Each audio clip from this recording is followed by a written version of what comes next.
Tata Ruang Kampung Pulau Cangkuang dari Provinsi Jawa Barat, domain pengetahuan dan kebiasaan perilaku mengenai alam semesta ditetapkan sebagai warisan budaya tak benda Indonesia tahun 2021.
Pak. Waalaikumsalam. Saya mau ada banyak yang ditanyakan. Boleh, silahkan duduk.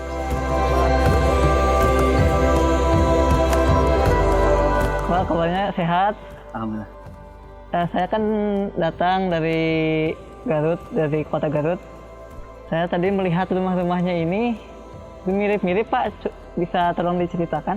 Oke, kebetulan ini mirip karena ini merupakan peninggalan Mbah Dam Arif Muhammad ya. Nah ini satu keturunan dan kebetulan kampung ini dikatakan dengan kampung pulau karena letaknya itu ada tengah-tengah kepulauan yang dikelilingi danau luasnya 25 hektar. Nah kampung ini bersumber dari satu keturunan yaitu dari Mbah Dam Arif Muhammad ya. Yang mana kalau menurut Cipta Rakyat itu beliau ada salah satu tokoh sentral penyebar agama Islam di sini ya. Yang latar belakangnya itu beliau itu merupakan panglima perang dari Kerajaan Mataram. Yang saat itu permulaan abad 17 ya. Saat itu Raja Sultan Agung, kebetulan beliau disuruh Sultan Agung untuk menyerang tentara POC ke Batavia. Nah, kebetulan saat penyerangan beliau itu mendapatkan kalahan. Sehingga beliau tidak mau kembali ke Mataram dengan alasan satu, kalau dia kembali ke Mataram takut dibunuh oleh Sultan Agung. Yang kedua, beliau juga merasa malu oleh rakyat Mataram. Karena di sifat kesatria kan tempo dulu daripada kalah lebih baik mati. Sehingga beliau mencari tempat persembunyian yang aman, singkat cerita lah sampai di sini. Nah, pada saat sampai di sini, penduduk di sini sudah menganut ajaran animisme, dinamisme Hindu. Tapi dengan pendekatan dengan budaya, momentum akulturasi Islam, sehingga Islam dapat diterima oleh masyarakat Kampung Pulau dan sekitarnya. Nah, sehingga kebetulan beliau itu kan mempunyai anak ya. Saat itu kan pasukan, terus beliau punya anak. Nah, punya anak tersebut, nah dilambangkan dengan bangunan yang ada di Kampung Pulau ini ya. Nah, kebetulan beliau punya 7 anak ya. 1 anak laki-laki dan 6 anak perempuan. Nah, 1 anak laki-laki dilambangkan dengan musola ini ya. Dan 6 anak perempuan dilambangkan dengan 6 rumah. Nah, 1, 2, 3, 1, 2, 3. Nah, ini tadi kenapa harus saling berhadapan? Ini karena sebagai kontrol sosial. Jadi satu sama lain harus saling melindungi. Nah, tiap rumah ini wajib dihuni oleh 1 kepala keluarga saja, nggak boleh lebih. Jadi apabila ada keluarga di sini yang menikah, maksimal 2 minggu dari pernikahan harus keluar dari Kampung Pulau. Nah, di Kampung Pulau ini juga dipimpin seorang pemimpin, leadership-nya itu Pak Kuncen sebagai pemangku adat. Ya. Dan definisi Kuncen adalah sebagai penyambung lidah antara peziarah dengan roh-roh nenek moyang leluhur di sini. Jadi apabila kita akan mengadakan ritual ziarah, biasanya dibawa oleh Pak Kuncen sebagai penyambung lidah. Baru kita maksud dan tujuan kita disampaikan. Nah itu. Nah kebetulan Kampung Pulau ini di sini tuh banyak sekali adat istiadat yang terpelihara yang dari dulu sampai saat ini yang lestari ya. Yang identik di Kampung Pulau yang populernya ada 5 pamali, 5 pantangan. Yang pertama ya, pada hari Rabu tidak boleh berziarah ke makam yang dikeramatkan di sini ya. Kenapa pada hari Rabu tidak boleh ziarah ke makam yang dikeramatkan?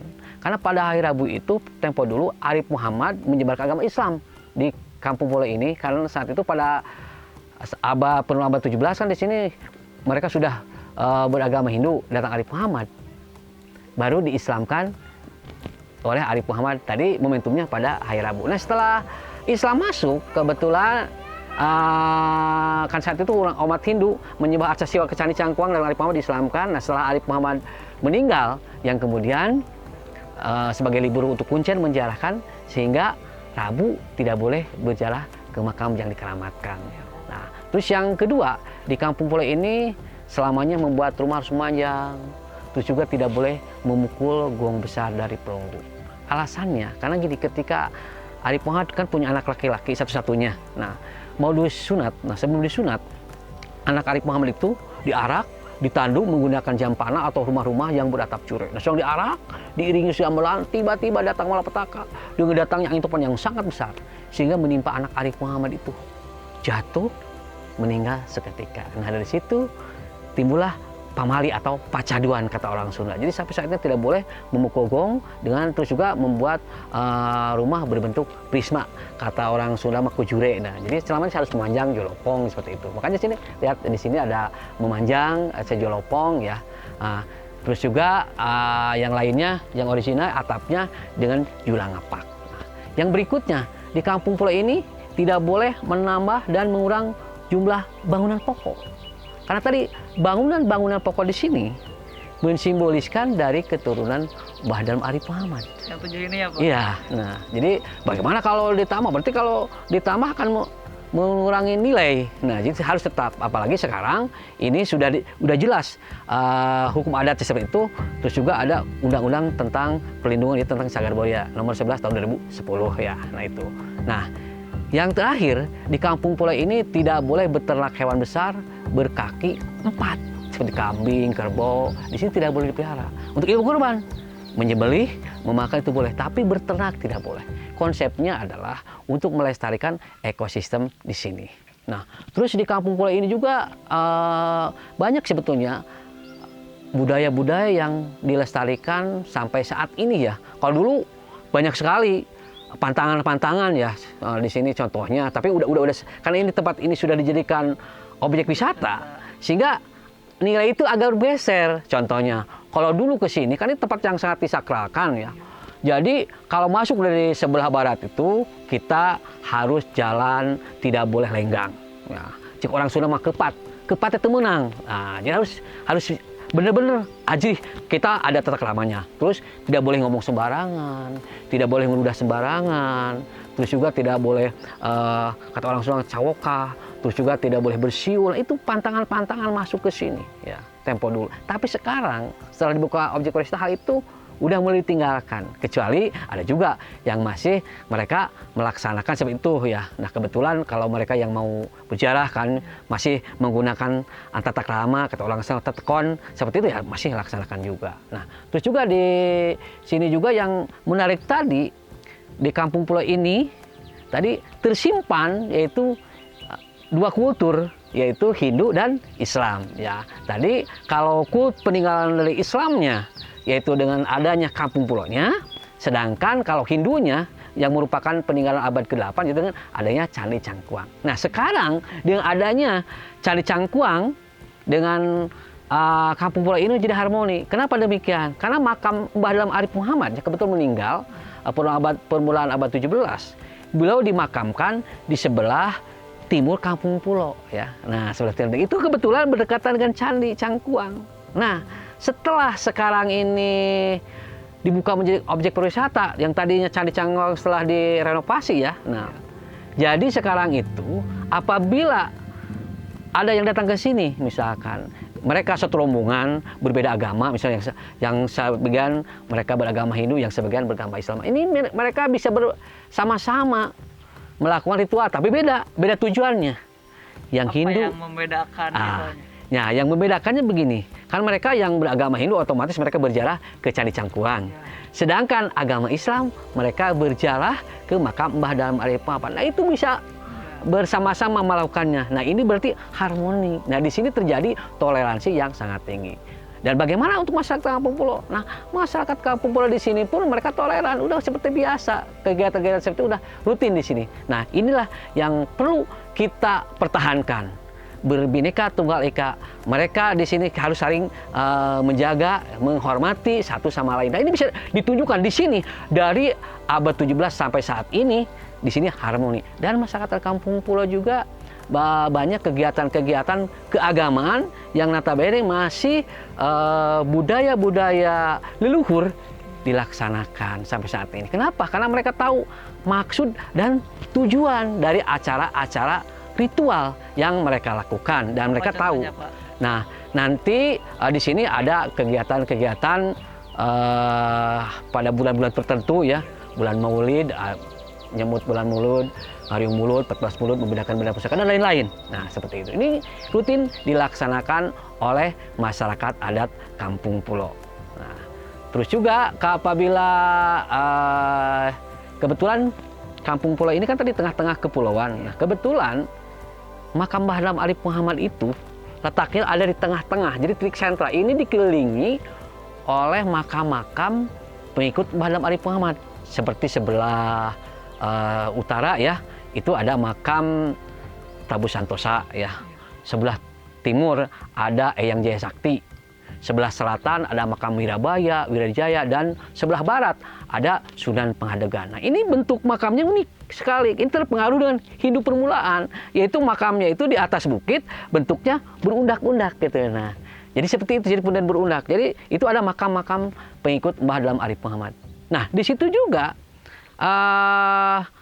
makam-makam itu merupakan tokoh-tokoh sentral di sini dari pengikut Mbah Dalam Arif Muhammad. Ada yang membidangi di dalam ilmu pengetahuan, ada yang tentang kesaktian dan sebagainya. Nah, sehingga tadi para wisatawan yang mempunyai minat khusus, mereka berziarah ke makam Arif Muhammad itu kadang-kadang banyak tujuan-tujuan yang terselip gitu ya. Misalkan saya nih supaya agak kesaktian, misalnya makam Arif Muhammad atau Sunan Pengadegan misalnya. Untuk kekayaan misalkan ini seperti itu kan macam-macam. Ada yang ke Arif Muhammad dan sebagainya. Ini karena tergantung niat dan tujuan mereka masing-masing. Pada dasarnya untuk ziarah ini kan untuk mendoakan orang yang telah meninggal dan menghargai jasa mereka saat menyebarkan agama Islam di sini seperti itu. Tadi kan Bapak bilang setiap rumah itu harus ada satu kepala, tidak boleh lebih ya Pak. Bagaimana interaksi warga di sini sama yang warga di luar, Pak? Apakah ada keterkaitannya? Nah, kebetulan kalau interaksi masyarakat Kampung Pulo dengan masyarakat luar itu baik sekali. Kenapa demikian? Karena yang namanya tadi masyarakat Kampung Pulo itu kan setelah pernikahan itu kan maksimal 2 minggu harus keluar. Terus untuk perkawinan di sini masyarakat Kampung Pulo itu sistemnya endogami dan eksogami. Jadi bisa menikah dengan sesama di sini di dalam maupun dengan luar. Nah, sehingga otomatis bisa berhubungan luas. Bahkan kalau kita tarik ya, satu desa ini kalau dari ke atas itu hampir saudara gitu ya. Nah, jadi kalau yang itu hanya dari luar-luar saja, otomatis dengan sekitar ini mereka itu ada kaitan saudara sampai hampir kecamatan ini. Kalau tarik leluhurnya itu ada kaitan erat, sehingga mereka berinteraksi sosial dengan baik ya. Terus juga apabila masih keturunan dari sini, jangankan wilayah sini, yang udah di luar saja, kalau meninggal misalnya orang tuanya, sepuh-sepuhnya biasanya dimakamkan di sini. Kenapa? Karena tadi untuk tetap menjalin silaturahmi antara masyarakat Kampung Pulo dengan masyarakat yang ada di luar. Misal ke Bandung, ke Jakarta atau Kalimantan, meninggal bawa ke sini, menunjukkan eksistensinya bahwa mereka itu masih keturunan dari Kampung Pulo. Nah, itu biasanya pada saat-saat bulan tertentu, yaitu pada saat Idul Fitri. Sekalian ziarah ke makam orang tua, sekaligus silaturahmi dengan masyarakat di sini. Itulah sehingga terjalin sampai saat ini seperti itu. Sehingga untuk kegiatan-kegiatan ekonomi dan lain sosial budayanya tetap di sini terpertahankan dan bisa berkembang dan bisa gaungnya sekarang bisa keluar juga seperti itu, menjadi daya tarik untuk para wisatawan ya. Karena ke sini kan sekarang sudah dijadikan objek pariwisata ya. Di sini kan banyak tujuannya, ada yang wisata minat khusus ya untuk ziarah, untuk wisata pendidikan, terus wisata olahraga juga bisa, ya rekreasi biasa. Di sini mau apa ke sini tuh bisa ya.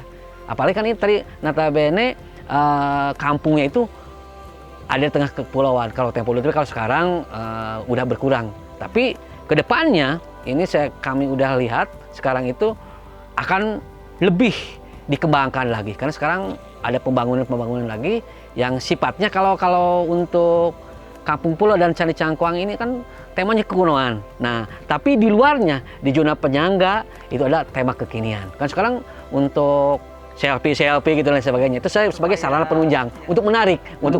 Iya. Padahal ini juga tidak lepas mereka ke sini. Maksudnya ingin mengetahui tinggalan budaya nenek moyang leluhurnya. Tetapi di situ juga tidak melepaskan dengan tema kekinian juga seperti itu. Tadi kan Bapak menceritakan tentang ritual-ritual ya. Iya. Saya tertarik dengan ritual-ritual atau kebiasaan yang ada di sini, Pak. Bisa tolong dijelaskan? Oke. Nah, kebetulan Pak Wakil Kunci ada di sini. Nah, nanti biar lebih gamblang karena beliau yang biasa melakukan ritual-ritual tersebut, bisa langsung ke rumahnya Pak Umar. Nah, kita kebetulan rumah Pak Umar. Nah, itu rumahnya. Silakan langsung ke Pak Umar saja ya, biar lebih gamblang, lebih luasa gitu untuk penjelasannya. Ya, kalau begitu saya pamit dulu ya, Pak. Assalamualaikum. Waalaikumsalam.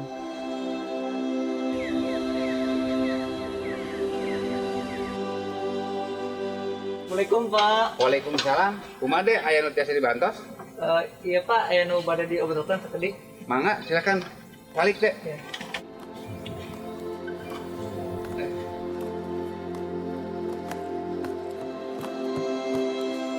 Jadi gini, Pak, saya tadi ngobrol dengan Bapak yang ada di sana. Saya tertarik dengan ritual-ritual yang ada di sini, Pak. Di sini deh ya banyak ritual yang Bapak laksanakan di sini karena dulu waktu Syekh Arif Muhammad menyebarkan Islam di sini, tradisi budaya Hindu sama beliau itu nggak dibuang. Makanya sama Bapak yang tinggal di sini dan dari keturunan Syekh Arif Muhammad. Nah, Bapak di sini sebagai wakil sepuh adat Kampung Pulo, Bapak masih tetap melaksanakan ya ritual tadi. Di sini ada beberapa ritual. Nah, di sini apalagi sekarang mau bulan Maulud ya. Ada ritual untuk mapak bulan, rebor kelasan, 12 Maulud menyambut lahirnya Nabi Muhammad, 14 Maulud memandikan benda pusaka, dan terakhir bulan Maulud diluluyankan. Itu ritual di sini masih banyak yang sama Bapak dilaksanakan karena Bapak itu merasa di sini merasa bertanggung jawab. Kenapa merasa tanggung jawab? Bapak harus menjaga dan merawat tradisi budaya yang ada di sini. Bapak yang harus mempertahankan. Kenapa? Bapak karena sebagai masyarakat adat Kampung Pulo di sini asli. Karena Bapak dari keturunan Syekh Arif Muhammad generasi yang ke-9 yang tinggal di komplek Kumuh adat Kampung Pulo di sini ya. Nah, di sini masih banyak acara-acara yang lain. Di sini dari ritual yang tadi ada niskeun pare, nah ada mitemayan, ya ada mitemayan untuk menanam padi ya. Dan niskeun pare itu di sini misalkan kita udah memotong padi dari sawah, udah masuk ke rumah, itu tidak bisa langsung dimakan, tidak bisa langsung dijual ya. Jadi kita itu harus ditiiskeun dulu misalkan ya. Jadi taruh ke rumah, nah nanti kalau udah syukuran, niskeun pare, biar dimakan sama kita, kita memberi kepada orang yang membutuhkan, jadi bermanfaat ya. Jadi dibilang sama orang tua itu sedikitnya mencukupi, banyaknya pasti banyak sisanya. Jadi itu yang dilaksanakan sama Bapak yang tinggal di sini dengan masyarakat yang di sini. Pagi di sini, masyarakat kampung Pulo di sini semuanya dari keturunan Syekh Arif Muhammad, generasi yang ke-8, ke-9, ke-10.